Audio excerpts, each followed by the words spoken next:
रायपुर की धर्म संसद में अल्पसंख्यकों और महात्मा गांधी के खिलाफ आपत्तिजनक टिप्पणी करने वाले कालीचरण महाराज को कल पुणे की अदालत में पेश किया जाएगा। कालीचरण महाराज के खिलाफ रायपुर के अलावा अकोला और पुणे में भी शिकायत दर्ज की गई थी। आपको बता दें 26 दिसंबर को रायपुर में आयोजित धर्म संसद में अपना भाषण देते हुए अकोला महाराष्ट्र के रहने वाले कालीचरण महाराज ने कहा था कि इस्लाम का टारगेट राजनीति के द्वार राष्ट्र कब्जाना है। उन्होंने हमारी आंखों के सामने 47 में कब्जा कर लिया।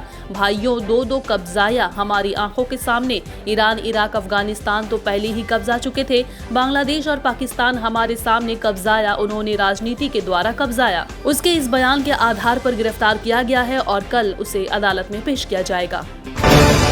भारत और चीन की सेनाओं के बीच तनाव की शुरुआत वर्ष 2020 के मई महीने से हुई, जब पूरा विश्व कोरोना की पहली लहर की चपेट में आ चुका था। इसके बाद तनाव और भी बढ़ता गया और उसे कम करने के प्रयासों में भी कई दौर अभी तक चलते ही आ रहे हैं।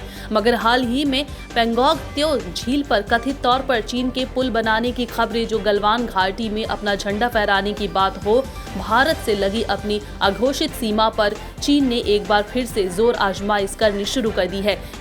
इसको लेकर कूटनीति और राजनीति हलकों में भी चर्चा हो रही है। ये सवाल भी उठ रहे हैं कि कहीं चीन ये सब कुछ जानबूझकर तो नहीं कर रहा है। देश में जानलेवा कोरोना वायरस महामारी की रफ्तार बेकाबू हो रही है। साथ ही कोरोना के सबसे खतरनाक वेरिएंट ओमिक्रॉन के मामले में भी तेजी से बढ़ोतरी देखी जा रही है। देश में पिछले 24 घंटों में कोरोना वायरस के 58,097 नए केस सामने आए हैं। वहीं 534 लोगों की मौत हो गई है। देश में अब तक कोरोना के ओमिक्रॉन वेरिएंट के 2135 मामले सामने आ चुके हैं।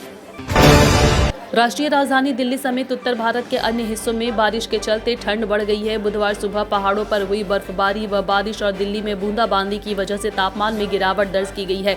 दिल्ली से सटे हुए इलाके नोएडा, गाजियाबाद में भी आज सुबह बारिश। वहीं उत्तर प्रदेश में मौसम विभाग ने अलर्ट जारी किया है कि आज से हफ्ते भर तक बारिश की संभावना है। प्रदेश के ज्यादातर जिलों में आज हल्की बारिश और 7 जनवरी के माध्यम से बारिश का अनुमान लगाया जा रहा है।